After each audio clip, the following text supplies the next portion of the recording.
আসসালামু আলাইকুম। শুধুমাত্র একটা ভিডিও পোস্ট করার কারণে আপনি জাহান্নামে যেতে পারেন। ধরেন আপনি একটা ভিডিও পোস্ট করলেন ব্যাকগ্রাউন্ডে হারাম মিউজিক বা হারাম গান লাগিয়ে। আপনার ওই ভিডিওটা যত মানুষ দেখবে তাদের গুনার ভাগীদার আপনিও হবেন। বিশেষ করে বর্তমান যুগে একটি ভিডিওতে 10,000 ভিউ আসা কোনো বড় বিষয় নয়।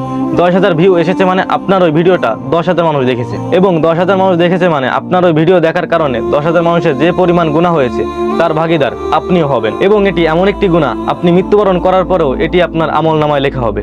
ধরেন আপনি মৃত্যুবরণ করলেন এবং মৃত্যুবরণ করার পরে কবরের প্রশ্নের উত্তরগুলো ঠিকঠাক মতো দিয়ে দিলেন। ফেরেশতারা আপনাকে বলল আপনি জান্নাতে যান, আপনি জান্নাতের দিকে রওনা দিলেন। হঠাৎ ফেরেশতারা পিছন থেকে ডাক দিয়ে বলল আপনার জান্নাত ক্যান্সেল, আপনি জাহান্নামে যান। কারণ আপনি জীবিত থাকা অবস্থায় যে ভিডিওগুলো পোস্ট করে গিয়েছিলেন তা আরো মানুষ দেখেছে, এবং আরো মানুষ দেখার ফলে আপনার গুনার পাল্লা ভারী হয়ে গেছে। তখন আপনার কেমন অনুভূতি হবে?